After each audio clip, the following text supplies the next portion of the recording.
Hey guys, welcome back to my channel. So this is part 50 of the woman that married a man that didn't exist. Or should we even say the woman that married an evil man? I think that's the right objective to use. An evil man. This is part 50, so the link to the playlist should be in the description. Go find it. Start from part 1. Part 50 of How I Married a Man That Didn't Exist. He said, I told you I'm not fucking going. I don't care what you say. Shut the fuck up about it. I was pleading. Emily, do something. Talk to him. She said, what do you want me to say? He's got his mind made up. He had said that he had already been on the phone with some rehabs in Tampa and he could get into all these different ones. And it was just complete and utter bullshit. And she was just not helping. So I get home, I walk through the door, and I calmly say, grab your things, let's go.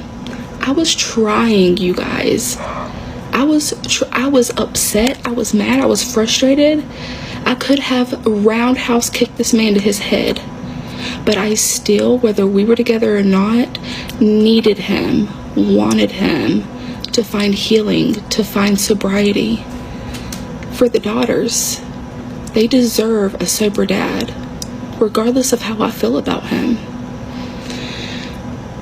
I was just talking very calmly, and I'm like, I'm ready to go. I said, I have my keys, or we can take your mom's car.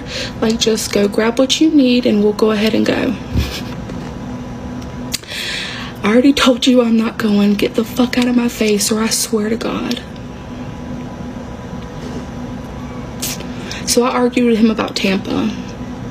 I was like, why are you so concerned with getting back up there to make sure you're as far away as possible from anyone who's holding you accountable? Like, you're trying to get away so we don't have access to you. We don't have access to your information.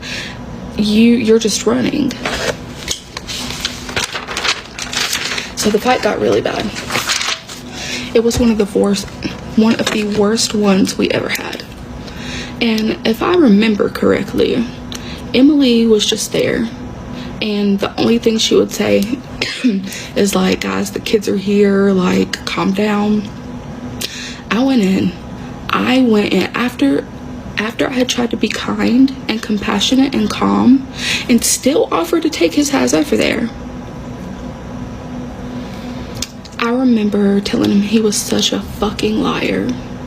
All he does is lie. I was like, I don't think you would know what the truth is if it would bite you in the ass.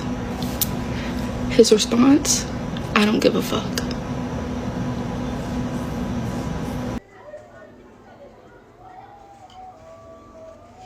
And to be honest, that is him being honest. Just that she's the one finding it hard to accept him being honest with her. He doesn't give an F.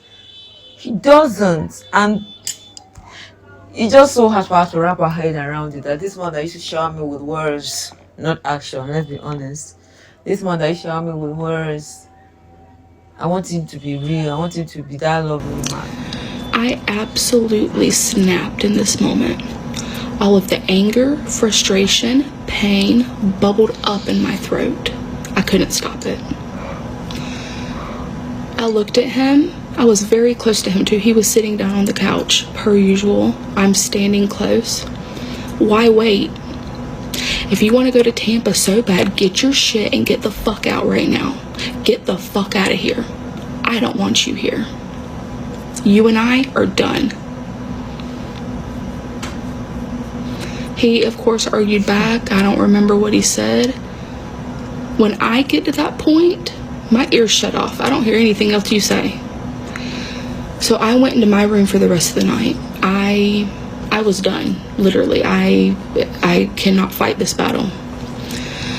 So Emily texted me around 11 p.m. asking if I was awake, and I didn't answer. How could she not do anything? She has watched this man destroy me in every way for months, and yet I was still there trying to get him where he needed to go. Let's be honest. I don't think Emily cares about her. That's not her business. All she wants is her lovely son. let her son be happy and do whatever he wants. Any other person, just a means to an end for the two of them. Emily does not care. She doesn't. And that's how mothers like this are. They don't care about any other person outside of that their child. So, November 8th. Get up, go to work like usual. I didn't say shit to him that morning. I get back home, he's gone. He left a mess. Remember the little kitten that was for Amber and Joe? He left the litter box in the room. He hadn't scooped it out. That shit stank. There was litter everywhere, all over the floor. His clothes were strewn everywhere.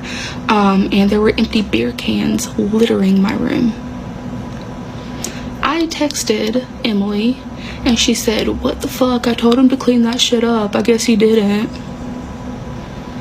You're letting him run around out here like a wild moose. You have no accountability. You are letting him wreak havoc without facing any consequences. Okay, Miss Emily.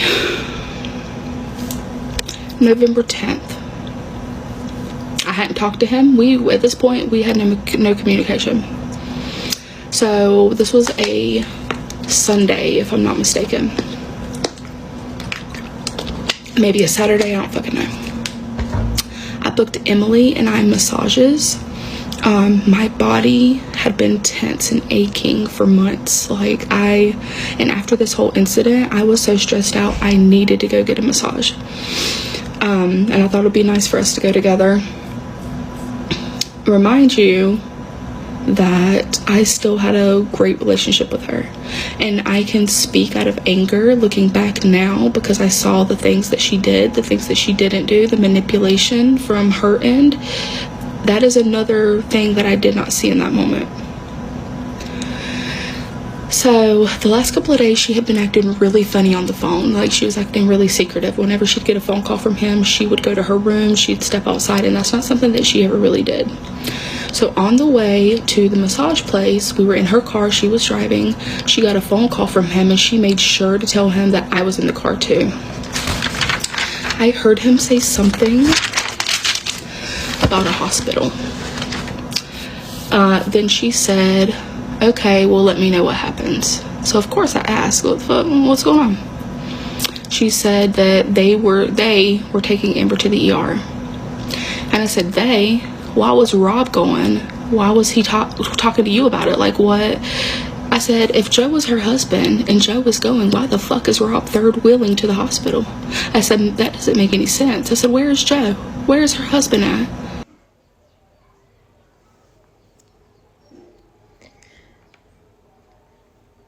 Emily, the mother, already knows that her son is camping with another woman while abandoning his married wife in her house. Like I told you guys, I'm sure this is not the first time it's happening. So she's used to that way of his behaving, and she enables it. That's why you see him always, keeping her up to date. Of course, He's there too. Lifetime too. Rubbish. We're having just a date at the hospital. All she said was, I don't know. At that moment, I broke down. I said, Emily, tell me the truth, because I know you know. Is he with Amber? She said, I don't know anything, but I promise I'll find out. I sobbed the entire way to the massage appointment. I was confused. I didn't understand. For months, my brain felt like it was in a fog. It was not firing correctly. I couldn't think straight, not even in just these instances. I literally felt like I was a ghost watching my body do life, do work, do my responsibilities. I felt like I was not attached to my body for months.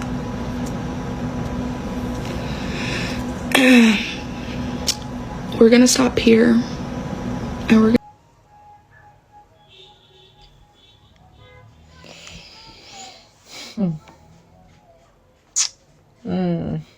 I don't even know what to say. I'm just so mad. And to think that there are a lot of people like this, they usually get away with it. Every other person will not be tiptoeing around them. See you in the next part.